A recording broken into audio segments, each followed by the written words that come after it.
Expediente del caso numeral 1. Publicado por Biblioteca Pléyades. Por Branton.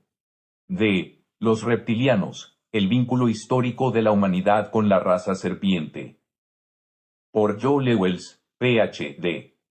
John Carpenter ha seguido de cerca el fenómeno de las abducciones.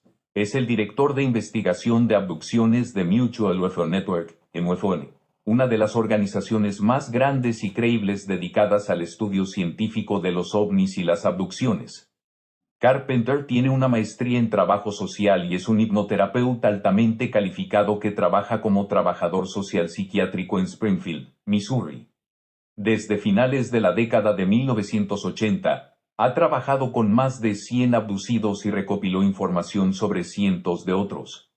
Además, está en contacto con otros investigadores en el campo. Ha estado involucrado en 10 casos en los que las experiencias han descrito entidades reptilianas y está al tanto de investigadores en otras partes del país con casos similares que a menudo tienen distintos cortes y moretones en sus cuerpos después de sus aparentes abducciones. Carpenter resumió lo que sabe sobre estos seres en su columna habitual, Abduction Notes, en UFO Journal, abril de 1993.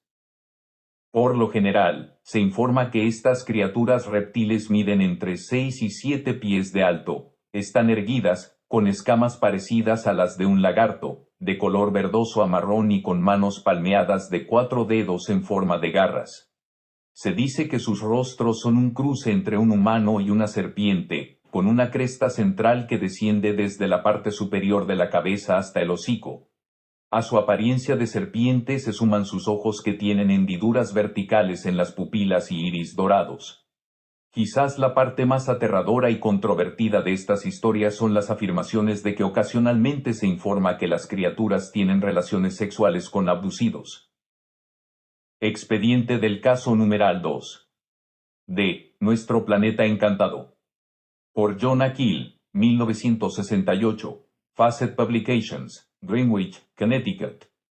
El pueblo serpiente parahumano del pasado todavía está entre nosotros. Probablemente fueron adorados por los constructores de Stonehenge y las culturas olvidadas de América del Sur que construyeron crestas.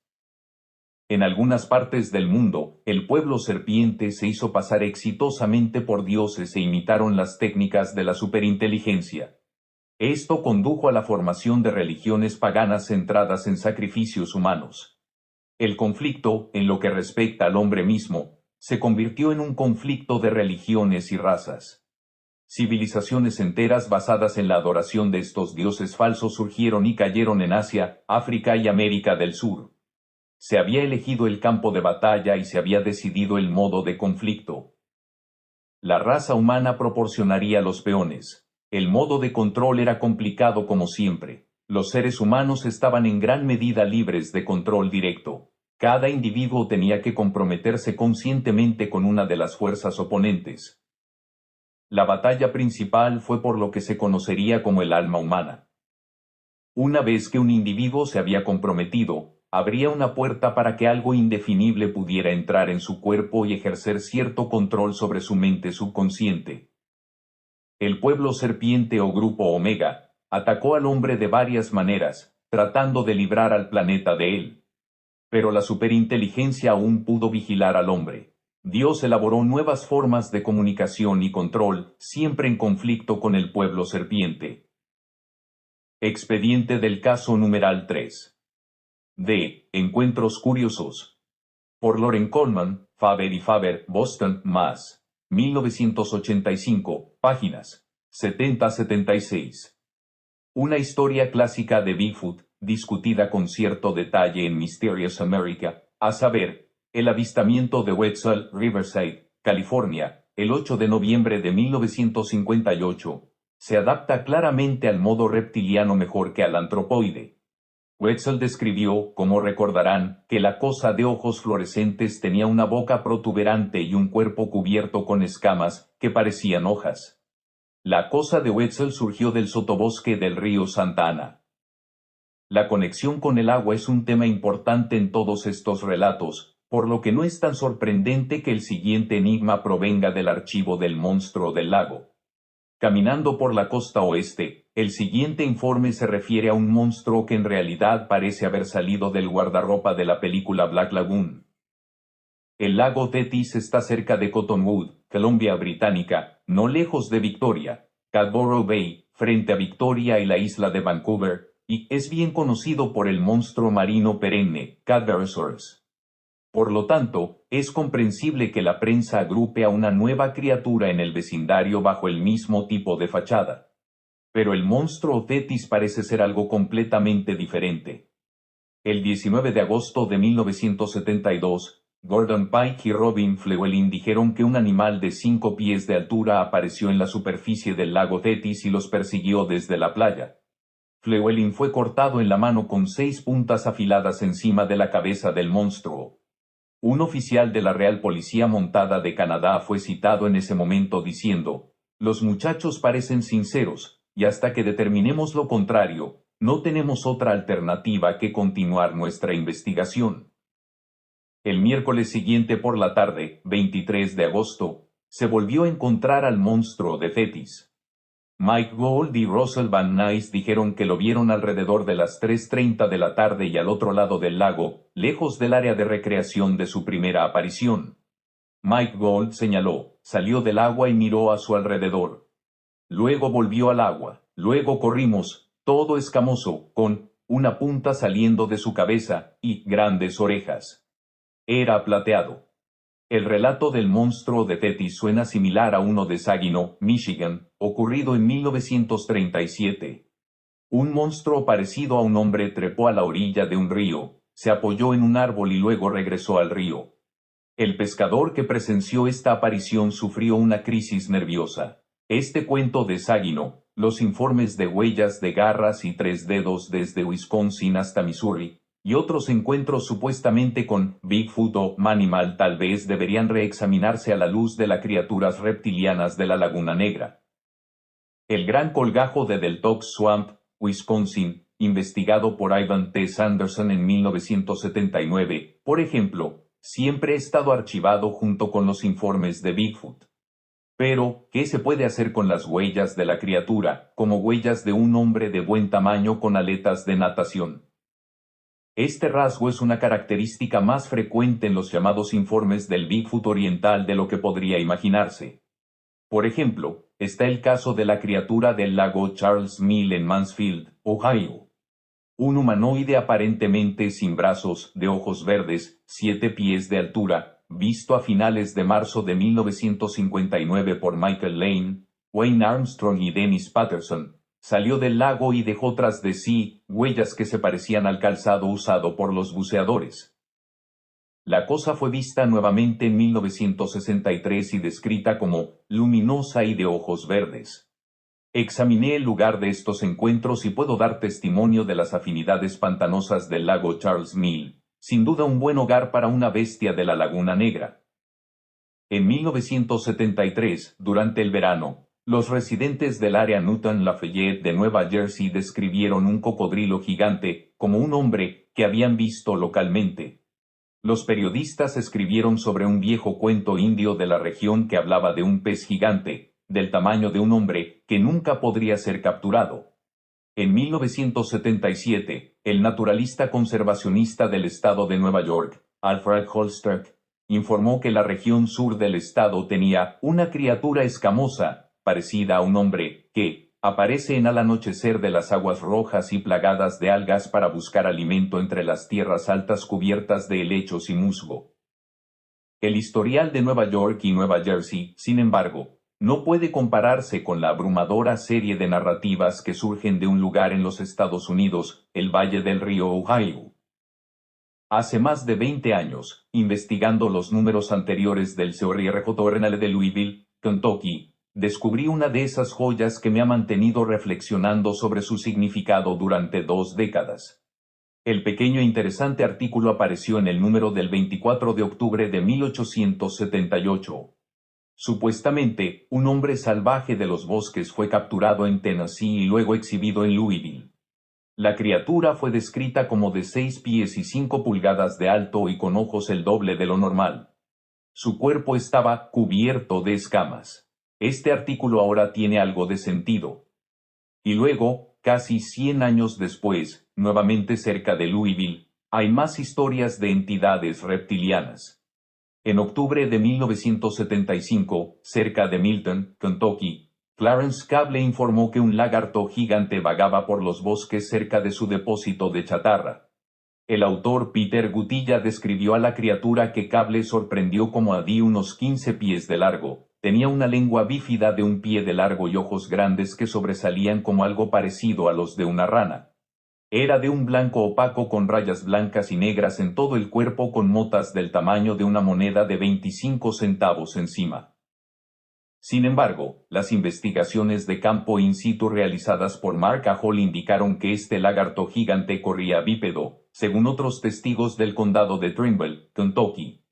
El río Ohio es el límite norte de los condados de Louisville, Milton y Trimble. El 21 de agosto de 1955, cerca de Evansville, Indiana, la señora Darwin Johnson casi fue arrastrada para siempre a las profundidades del río Ohio. En lo que parece ser un encuentro muy cercano con una de esas criaturas, la señora Johnson, de Goldtown, Indiana, estaba nadando con su amiga la señora Chris Lamble a unos 5 metros de la orilla cuando de repente algo la agarró de debajo de la superficie. Se sentía como si la mano tuviera enormes garras y peludas. Oh escamosa, ore, la señora Johnson recibió tratamiento por sus rasguños y marcas en su pierna. El investigador de Fortean, Terry Colvin, transmitió la información de que la señora Johnson tenía una mancha verde con forma de huella de palma debajo de la rodilla que no se podía quitar, y permaneció allí durante varios días. Curiosamente, Colvin se enteró de que los Johnson fueron visitados por un individuo que se identificó como un coronel de la Fuerza Aérea que tomó voluminosas notas y les advirtió que no hablaran más sobre el incidente. Por supuesto, esto suena tan similar al encuentro del hombre de negro que es casi innecesario decirlo. Para cualquiera que haya visto Criatura de la Laguna Negra, el encuentro de la señora Darwin Johnson en el río Ohio ya le resulta familiar, ya que su ataque fue presagiado en esa película. 1972. En marzo de ese año, en 2 ocasiones distintas, 2 policías de Ohio vieron lo que se conoce como el Loveland Frogman. Investigados por Ron Schaffner y Richard Mackey, estos investigadores entrevistaron a los oficiales involucrados, pero no publicaron sus nombres, sino que utilizaron los nombres ficticios William C. Johnson. El primer incidente tuvo lugar a la 1 de la mañana de la madrugada del 3 de marzo de 1972, en una noche clara y fría. El oficial Williams se dirigía a Loveland por Riverside Road, cuando creyó ver un perro al lado de la carretera. Pero cuando la cosa se puso de pie, con los ojos iluminados por las luces del coche, lo miró por un instante, se giró y saltó la barandilla. Williams lo vio descender por un terraplén hacia el río Little Miami, a apenas 15 millas aproximadamente del Ohio.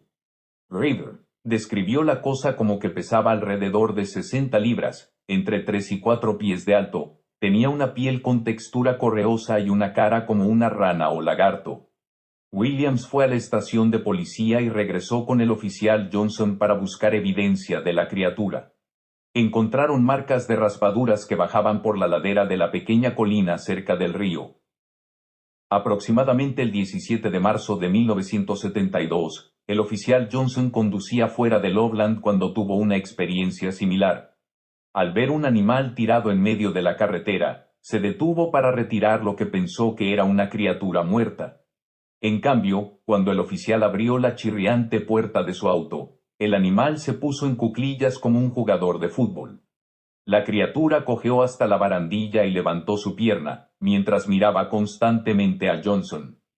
Quizás fue la sonrisa divertida en su rostro, pero Johnson decidió dispararle, supuso que falló, ya que la cosa no disminuyó la velocidad. Johnson luego dijo que sentía que estaba más erguido que la forma en que Williams lo describió. Expediente del caso numeral 4. D. Mundo de lo increíble pero verdadero. Por Charles Berlitz, Facet Crest Books, Nueva York. Ha habido numerosos avistamientos de Bigfoot en los Estados Unidos y en todo el mundo. Generalmente se dice que estas criaturas parecidas a los humanos son grandes, peludas y con ojos brillantes. Sin embargo, durante el verano de 1988, los residentes de Bishopville, Carolina del Sur, informaron relatos de una rara raza de Bigfoot, un hombre lagarto de 7 pies de altura con piel verde y escamas. Según testigos, a diferencia de otras criaturas de Bigfoot, el hombre lagarto tiene solo 3 dedos en cada pie, así como largos brazos simiescos que terminan en 3 dedos rematados con garras de 4 pulgadas. Solo el segundo pie grande tiene solo 3 dedos en cada mano, y el primero, descubierto por Berlitz, Branton, que también tiene 3 dedos en cada pie, es el pie grande más inusual jamás registrado. Chris Davis, de 17 años, se encontró por primera vez con el hombre lagarto alrededor de las 2 de la mañana del 29 de junio. En su camino a casa, el adolescente se detuvo cerca de las aguas salobres de Skateboard Swamp en las afueras de Bishopville para cambiar una llanta pinchada. Mientras reemplazaba el gato en el maletero del auto, vislumbró algo que corría por el campo hacia él. Saltando a su Toyota Celica 1976, rápidamente se vio involucrado en un tira y afloja con la criatura reptil mientras intentó cerrar la puerta. Luego el hombre lagarto saltó al techo del auto, donde dejó rayones en la pintura como evidencia de su ataque. Histérico, Davis regresó a casa y solo les contó a sus padres y a algunos amigos cercanos sobre la experiencia. Sin embargo, los agentes del orden lo interrogaron después de que los vecinos dijeron que el niño podría saber algo sobre las extrañas marcas de mordiscos y rasguños encontrados en otro automóvil. Davis no estaba solo en su informe. Pronto otros informes inundaron la oficina del sheriff. Los adolescentes Rodney Nolfe y Shane Stokes, por ejemplo, conducían cerca del pantano con sus novias cuando el hombre lagarto cruzó la carretera delante de su coche. El trabajador de la construcción George Holloman también afirmó que el hombre lagarto saltó sobre él mientras estaba recogiendo agua de un pozo artesiano. Al investigar el área alrededor del pantano, el policía estatal Mike Hodge y el sheriff adjunto del condado de Lee, Wayne Atkinson, encontraron 3 barriles de cartón de 40 galones desmenuzados. Las partes superiores de los árboles jóvenes estaban arrancadas a 2,5 metros del suelo. Y había, según Hodge, huellas enormes, impresiones de 14 por 7 pulgadas en arcilla roja dura. Siguiendo las huellas durante 400 yardas, los oficiales retrocedieron y encontraron nuevas huellas, impresas en las huellas de los neumáticos de sus coches. Según los biólogos de vida silvestre del estado, las huellas no correspondían a ninguna especie animal conocida. Este avistamiento del hombre lagarto fue cubierto en uno de los episodios del documental SIGHTNGS de Tim White, segmento Monsters en Fox Network, Branton. Expediente del caso numeral 5. De Omaha, Nebraska Metro Update del 29 de octubre al 4 de noviembre de 1990. Artículo de la reportera Patricia C. Reyes, titulado Hombre de Lincoln renta abducciones por extranjeros. La gente ha estado hablando de platillos voladores durante unos 45 años, más si se cuentan los informes de los llamados Foo Fighters vistos por pilotos de ambos bandos durante la Segunda Guerra Mundial. Pero en los últimos 20 años hemos escuchado más sobre un lado más aterrador de estas visitas, las abducciones por extraterrestres.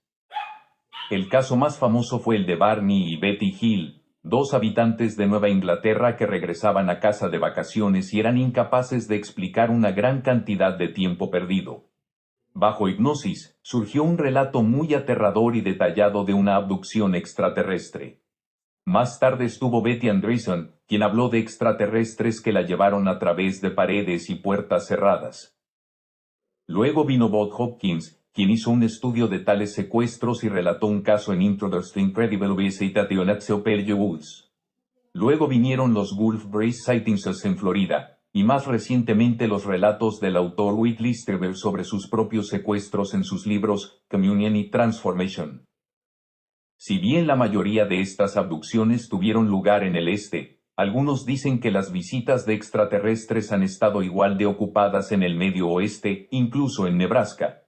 Recientemente, un hombre de Lincoln contó sus experiencias durante una charla en el Instituto Crest en Elkhorn.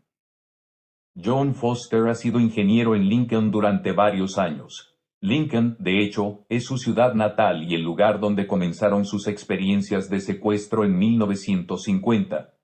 Foster, un hombre sencillo y de voz suave, recuerda a la gente a un joven Joel McCrea. La abducción extraterrestre es una experiencia aterradora y traumática, dijo Foster a la audiencia. Los consejeros psiquiátricos no saben cómo lidiar con esto, incluso si puedes lograr que te creen. Foster ha recibido ayuda y comprensión de personas como el Dr. Leo Sprinkle de la Universidad de Wyoming, quien ha tratado numerosos casos de abducciones extraterrestres. También ha sido objeto de burla y rechazo tanto por parte de familiares como de amigos. A menudo, en una experiencia de abducción de ovnis, suceden cosas que son absolutamente increíbles. Me han dicho que no es raro que las familias se separen después de una experiencia tal. Finalmente llegué al punto en el que ya no me importa lo que la gente piense de mí, dijo Foster. Dijo que no era plenamente consciente de lo que le había sucedido a lo largo de los años hasta la década de 1980. En 1981, estaba sentado afuera de su casa en Lincoln con un amigo y, bromeando, ambos dijeron una oración o un encantamiento. Branton, para ver un platillo volador y poco después apareció uno, dijo. En otra ocasión, en marzo de 1966, vio una luz detrás de los árboles mientras estaba sentado en su patio, dijo, y la vista desencadenó un recuerdo lejano de algo que le había sucedido cuando estaba en la escuela primaria en Lincoln en 1950. Dijo que 40 o 50 personas estaban afuera viendo una película cuando de repente aparecieron luces arremolinadas, junto con una nave que inicialmente parece un helicóptero. Foster recordó estar incapacitado y sentirse extraño. Dijo que vio aparecer una nave con 3 hombres pequeños que parecían estar arreglándola. Sintió un deseo abrumador de entrar en la nave, pero una vez que lo hizo, descubrió que tenía una forma diferente. Recibimos una lección sobre historia, humanidad y algo sobre los indios y los búfalos, dijo. Cuando miró a su alrededor, dijo Foster, notó que todos los demás parecían estar congelados en el tiempo.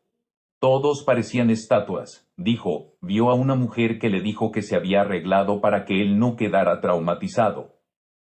Dijo que lo llevaron a una sala de examen por criaturas que parecían ranas o lagartos. La mujer le dijo que eran los educadores y que supervisarían su experiencia de aprendizaje, dijo.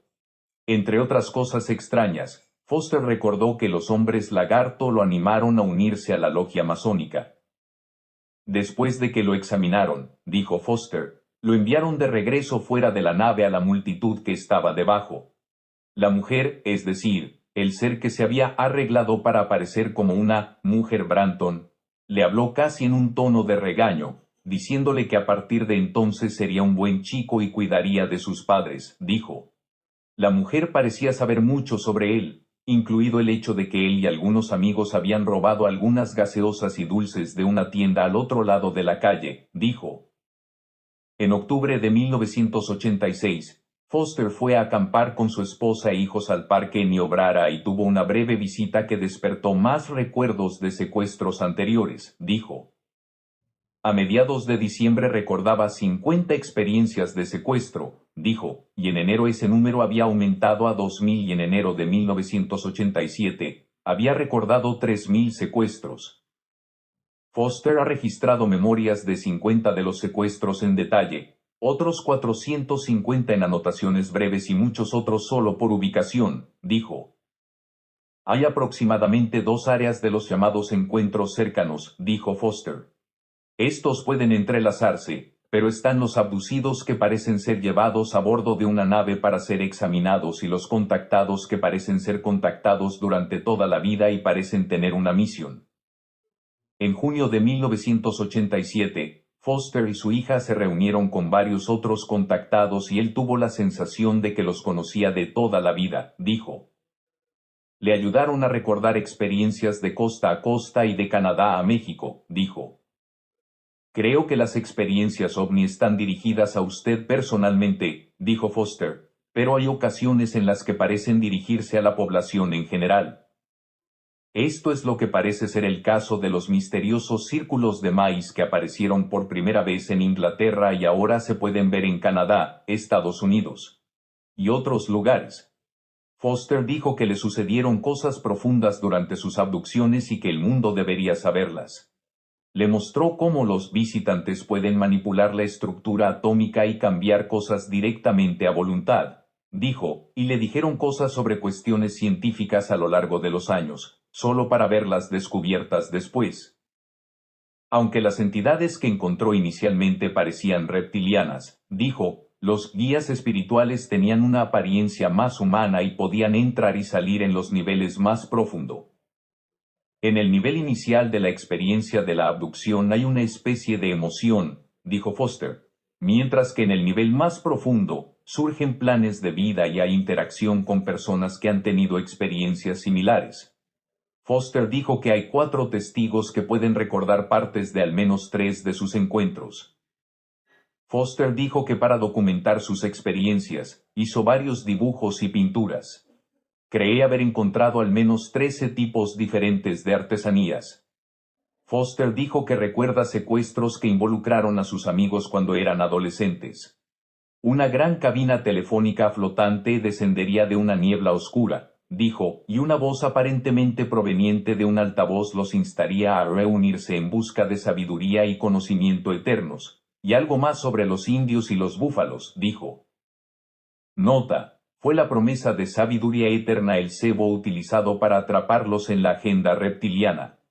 Nos damos cuenta de que esto suena bastante simplista, pero las tradiciones dicen que exactamente esta misma estrategia fue utilizada por la serpiente original para destruir la conexión del hombre con el Todopoderoso y, posteriormente, su autoridad divinamente dada sobre la creación, incluido su dominio sobre las bestias. Branton. La voz por el altavoz los llamaba por su nombre y a veces podía sonar ese RCSTICO, como podría sonar un manipulador. Branton. En una ocasión, sus amigos dispararon a la cabina con rifles y le lanzaron latas de cerveza. Cuando estuvo en Mahoney Lake en 1987, dijo Foster, volvió a ver tanto la cabina como el platillo. Les pidió a las entidades que lo molestaran bastante porque estaba perturbado cuando no podía recordar sus secuestros, dijo, y le dijeron que si recordaba las experiencias, negaría su propósito. También le dijeron que si no quería tener más experiencias de abducción, conocería a algunas personas que lo ayudarían a volverse más metafísico, dijo, y luego conoció a esas personas. Dijo que recuerda que lo subieron a una especie de autobús flotante y lo llevaron al futuro. Se negó a decir lo que vio. Foster dijo que le dieron experimentos para que los hiciera como ingeniero. Funcionaron, pero no deberían haberlo hecho, según lo que sabemos, dijo.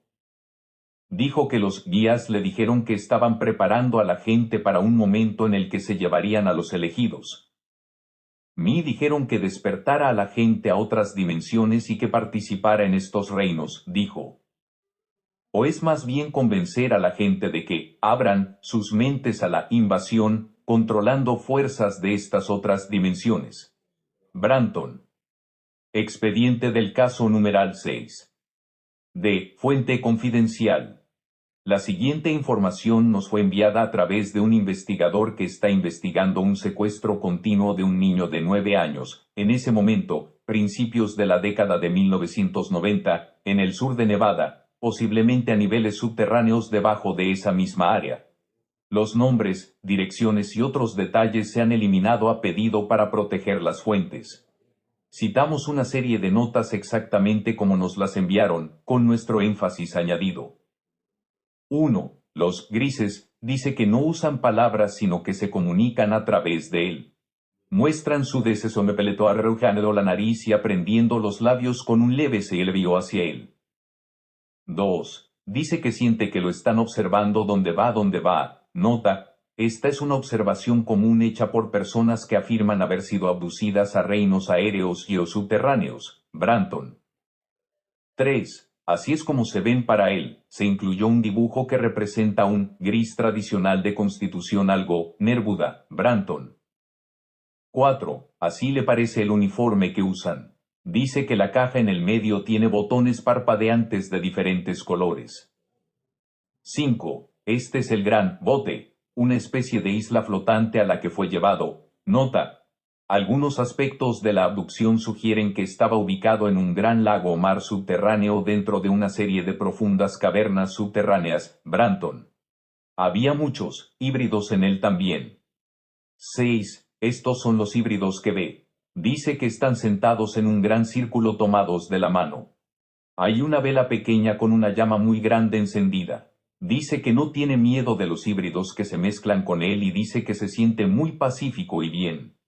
Cuando se le preguntó si los grises eran los únicos alienígenas que ve, dibujó al reptilian. Estos son los uniformes en ellos también. Dice que los grises vienen a obtener él, pero siguen el liderazgo de los reptilianos. Él lo llamó lagarto. Dijo que ve seres humanos, vivos, colgados de una pared sin ojos ni boca. Por favor, comparta con nosotros su opinión sobre cómo ayudar a este niño. Sabemos lo que está sucediendo aquí y estamos listos y dispuestos a hacer todo lo que sea necesario. Amor y luz, sinceramente, nombres eliminados a pedido. Expediente del caso numeral 7. D. Informe de investigación de vanguardia de Val Valerian. Carta de un experimentador anónimo, fechada el 13 de mayo de 1992.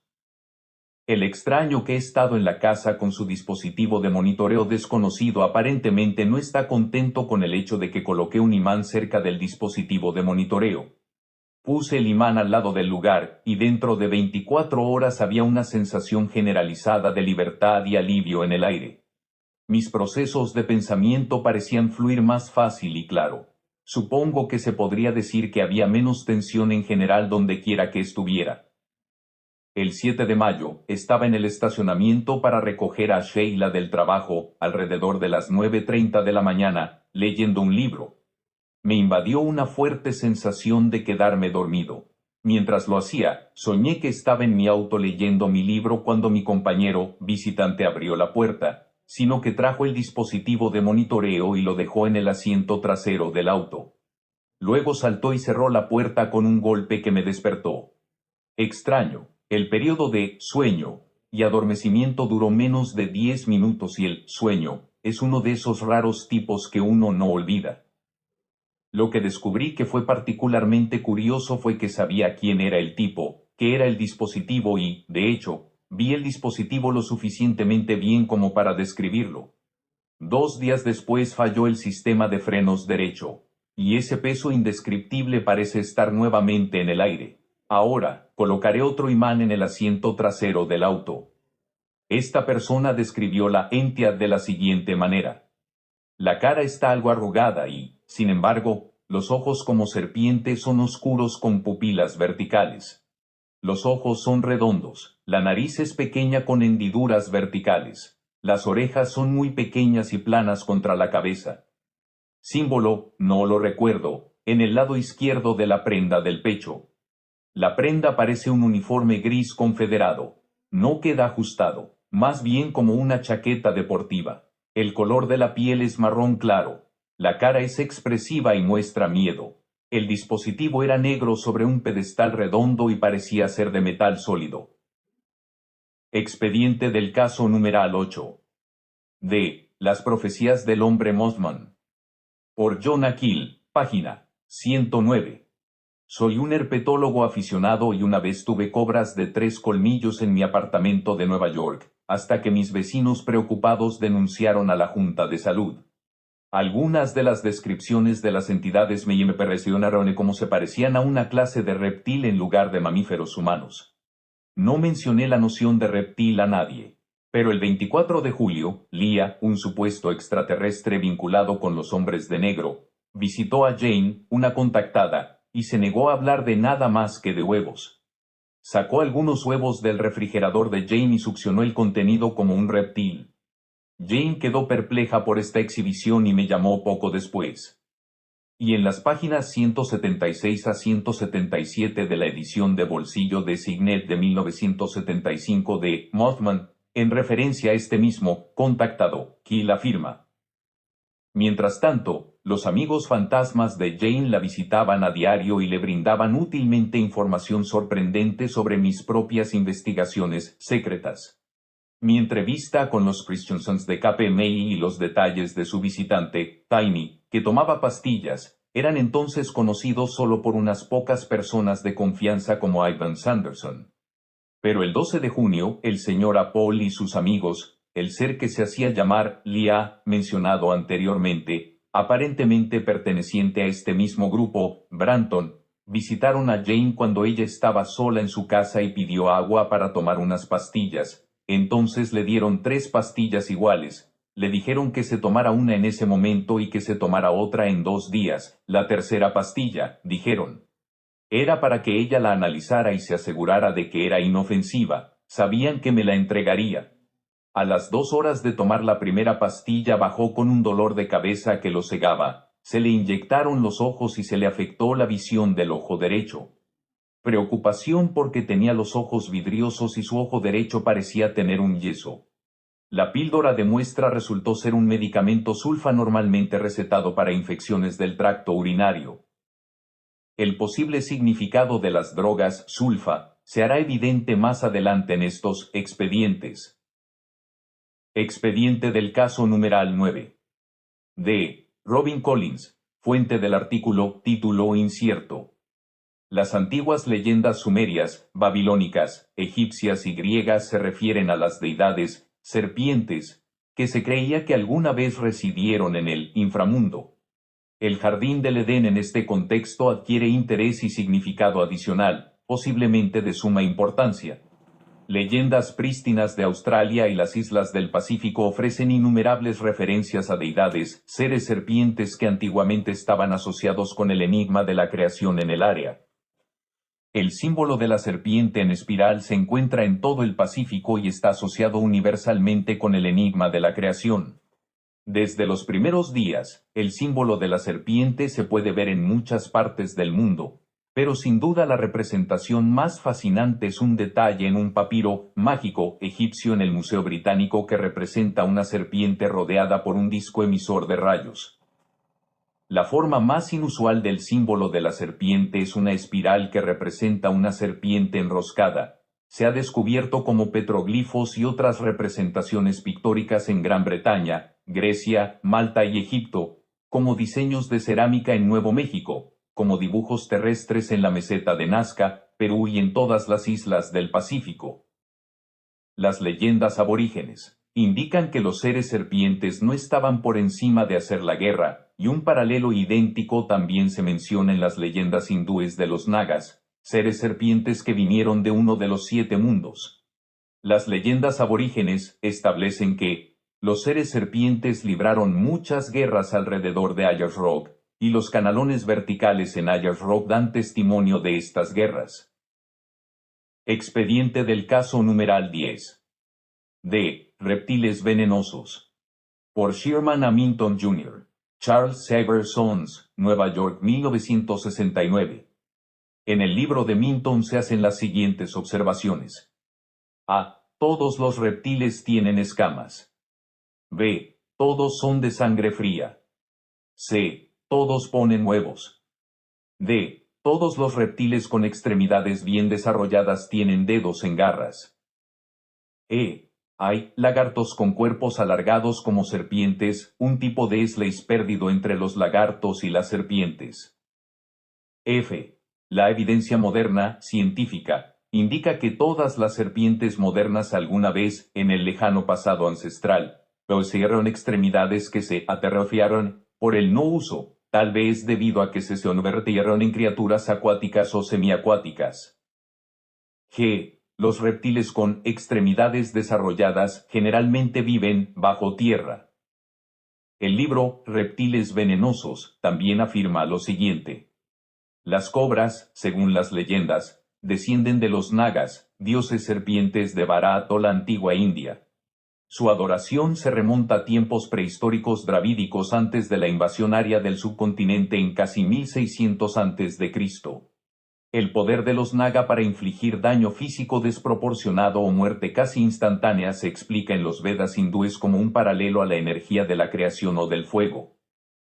El libro continúa afirmando que se dice que los Naga aparecieron en el nacimiento de Gautama Siddhartha, quien más tarde se convirtió en Buda.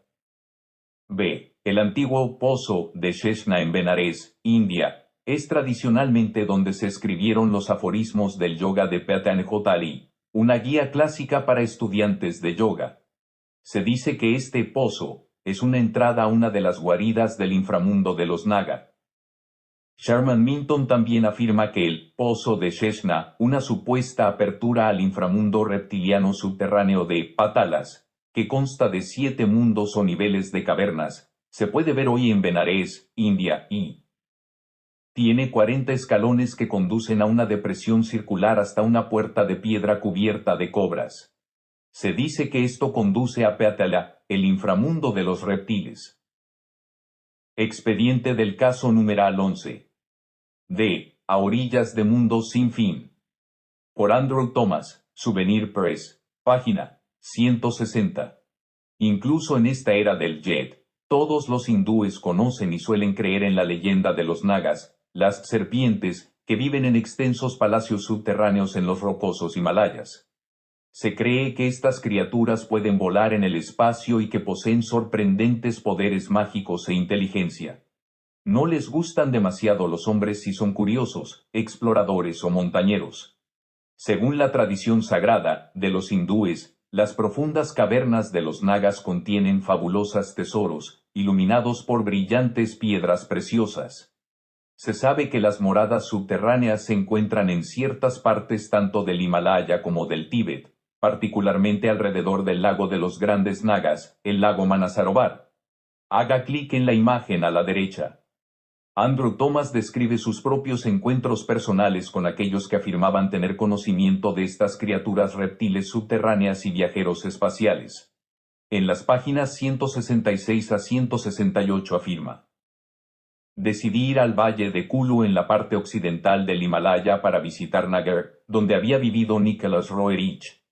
Desde que lo conocí personalmente, el viaje tuvo un tono sentimental. Un camino estrecho y con curvas, un precipicio a un lado con rocas y avalanchas al otro, no eran propicios para un viaje agradable a esta remota región cerca de Ladakh y el Tíbet. El pueblo de Nagar deriva su nombre de Naga, la serpiente. En lo alto de las montañas se encuentra la finca de Roerich, que fue un artista destacado. Su casa de 2 lados contiene un museo de sus pinturas. Cuando comencé mi ascenso por el sendero de la montaña, vi a un alto sadhu, ermitaño, de cabello gris, sentado junto a un torrente de montaña. En su mano sostenía un bastón en forma de cobra, que junto con las marcas en su frente, significaba que era un devoto de Shiva. Durante los primeros tiempos más pacíficos del Raj británico, estos peregrinos viajaban al lago de los grandes Nagas, el lago Manasarovar, o al monte Kailash, imagen de la izquierda, la morada de Shiva, un dios aparentemente relacionado con los Nagas. Branton, en territorio tibetano, subí a la montaña y llegué a la terraza en la que está construida la casa de Roerich. Pasé 1 hora estudiando sus pinturas. En el camino de regreso admiré el estrecho valle y las imponentes crestas nevadas a ambos lados. El sadhu todavía estaba allí. Pensé, un lugar llamado Nagar, un devoto de los Nagas con el bastón de cobra. Si él no sabe algo sobre los Nagas, ¿quién lo sabe? Después de que Andrew Thomas le preguntara a este hombre, aparentemente un miembro equivocado de un culto de serpientes, si sabía algo sobre los Nagas o los seres serpientes, el devoto pagano respondió: soy un pobre sadhu, no sé nada, Sahib. Pero hace unos 20 años mi maestro yogi fue al reino montañoso de los Nagas. Luces brillantes por todas partes, grandes salones como el Taj Mahal. Los Nagas tienen muchas cosas y máquinas. Son inteligentes, como los hombres de Cambridge. Pueden ser más inteligentes, Sahib, dijo el sadhu con una sonrisa de disculpa. Tu yogi debe haber sido un rishi. No destruyen los Nagas a los hombres con su aguijón. Sí, aunque los Nagas son dioses y no desean más que el bien al hombre, no les gustan los hombres que no tienen nada que hacer cerca de sus palacios, respondió. Se puede ver aquí la mentalidad pobre descarriada y ciertamente contradictoria de muchas de esas almas que están atrapadas en los cultos de las serpientes en todo el mundo. En respuesta a las acusaciones de Thomas de que los nagas destruyen a los hombres con su puerto, este devoto está de acuerdo con él y dice, sí, destruyen vidas humanas. Sin embargo, luego continúa haciendo la afirmación absolutamente contradictoria de que los nagas son dioses y no desean nada más que el bien al hombre. Entonces, tú haces la llamada. Expediente del caso numeral 12. D. Los chupas historias de terror ovnis de Brasil. Artículo de Antonio Uníez, en la edición de verano de 1994 de UFO Universe. El señor Uníez describe el siguiente incidente que fue investigado por APEX, Asociación de Investigaciones Extraterrestres, en Sao Paulo, uno de los grupos ovni más conocidos de Brasil, fundado por el Dr. Max Berezuski. El asunto comenzó cerca de Vitória, la capital del estado de Espíritu Santo al norte del estado de Río, donde hay playas ricas en contenidos minerales. Ocurrió a finales de 1979 o principios de 1980. Osni Schwartz no estaba seguro cuando contó la historia en 1986. Un joven llamado Aeromar vendía bebidas en la playa, donde un día se encontró con 3 hombres vestidos con traje y corbata, ropa muy inusual para la playa, especialmente en Brasil, que se le acercaron y le dijeron que querían hablar con él.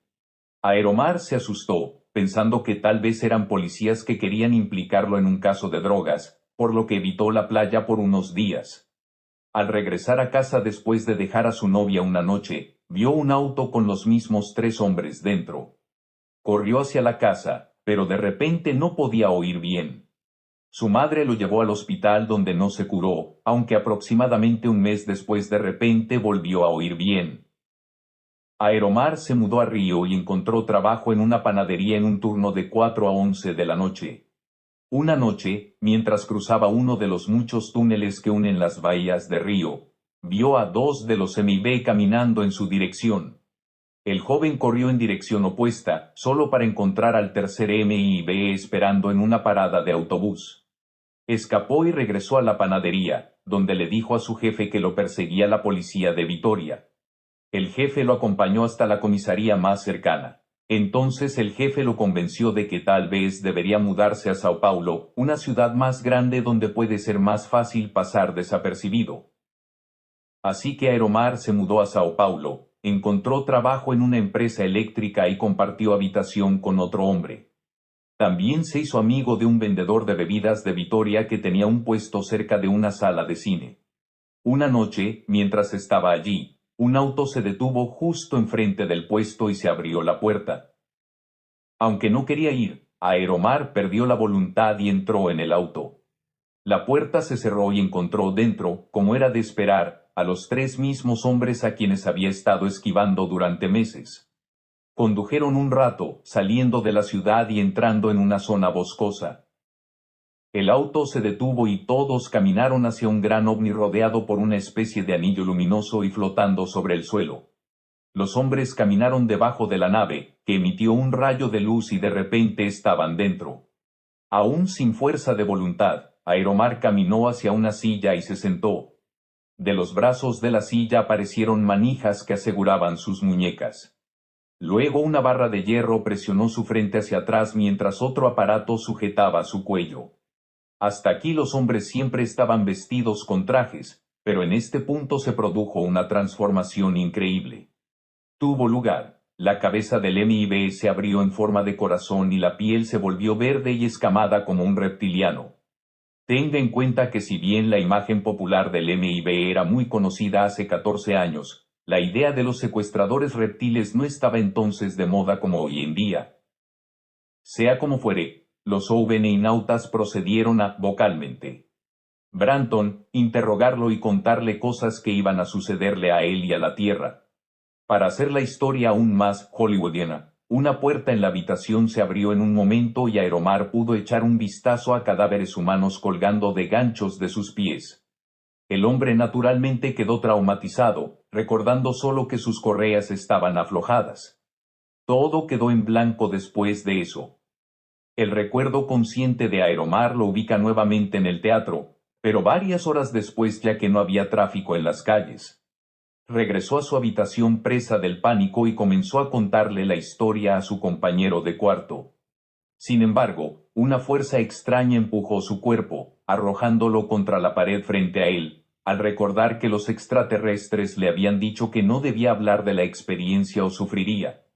Aeromar lloró por un rato, sin saber qué hacer.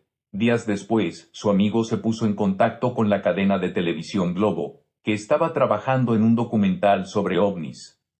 Globo, a su vez, le pasó la información al doctor Max Berezuski y su compañero de cuarto fueron a Apex en un día muy ocupado cuando la oficina estaba llena de gente. Le contaron toda la historia al doctor Berezuski y a algunos asistentes, entre ellos Osni Schwartz. Berezuski intentó hacer una regresión hipnótica con el testigo, pero había demasiadas interferencias en la oficina y Aeromar estaba en pánico total.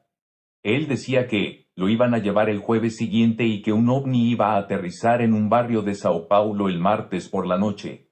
Una multitud de personas, de hecho, fue esa noche al supuesto lugar de aterrizaje pero no pasó nada. Aunque el doctor Berezuski estaba en contacto con Aeromar, desapareció unos días después y nadie lo vuelvo a ver. Escribí al final de mis notas sobre este asunto, todo el caso es como una película de terror ovni.